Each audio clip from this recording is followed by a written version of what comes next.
آئندہ آنے والے جو کیسز ہیں اس کے بارے میں بھی ہے، جنرل فیض کی جو کورٹ مارشل ہے وہ بھی ہے، اور ناکامی بھی ہے. یہ سب چیزیں کے اوپر مشتمل ہے. لیکن دیر آیا درست آیا. اگر اب بھی وہ بیٹھتے ہیں اور صحیح معنوں میں مذاکرات کرتے ہیں اور اس ملک کی بہتری کے لیے اور اس قوم کی بہتری کے لیے اور ملک میں سیاسی استحکام لانے کے لیے اگر وہ بیٹھنا چاہتے ہیں تو بالکل یہ بڑی اچھی بات ہوگی.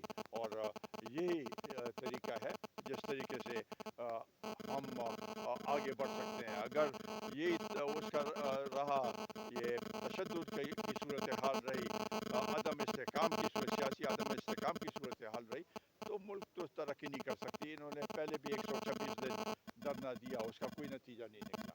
اور آج بھی ان کے کچھ اگر وہ ہیں خدشات ہیں جو الیکشن کے بارے میں ہیں، تو اس کے لیے بھی طریقہ کار ڈھونڈا جا سکتا ہے. اور میرا خیال ہے کہ یہی ابھی ایک موقع ہے کہ اسپیکر کے آفس میں بیٹھ کے اور اپنے اگر ان کے کچھ ہیں ایک دفعہ مذاکرات شروع دے بغیر شرائط کے، اور اس میں بعد میں جو بھی باتیں ہوں گی ملک کی بہتری کے لیے ہو تو اس کے اوپر بات چیت ہو تو ہم اس کے خیر مقدم کریں گے.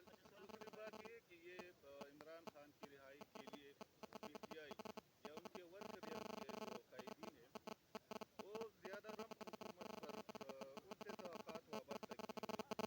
تو کیا یہ ممکن ہے کہ پاکستان کی یہ خود مختاری کے خلاف بات نہیں ہو جو ہمارے اندرونی معاملات میں مداخلت کرے، اور ان لوگوں کا یہ وہاں پر لوبنگ کرنا اور پھر جو ٹویٹ آ رہے ہیں اس حوالے سے مطلب جشن منانا، آپ کیا دیکھتے ہیں اس حوالے سے کہ پاکستان کیا امریکہ کے دباؤ میں آ کر بانی پی ٹی آئی کو رہا کر سکے گا؟ میرا خیال نہیں ہے کہ رہا کر سکیں گے.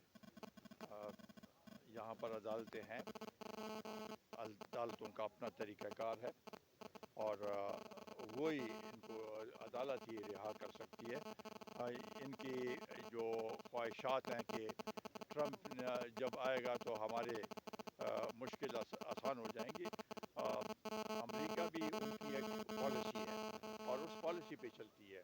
ایک شخص کے خواہش کے مطابق نہیں چل سکتی، پالیسی پہ چلے گی. اور اگر کوئی بھی ایسا مطالبہ ہو جو کہ ہمارے قوم کے قوم کے اقدار کو مجروح کرے، وہ نہیں مانی جا سکتی. اور میرا خیال نہیں ہے کہ ایسے اگر کوئی مطالبہ آیا بھی تو وہ کسی صورت میں بھی اس کو حکومت پاکستان منظور نہیں کرے گی. نقطۂ نظر صرف ہم فوجی عدالتوں کے خلاف ہیں کہ سویلین کو فوجی عدالت میں وہ کریں.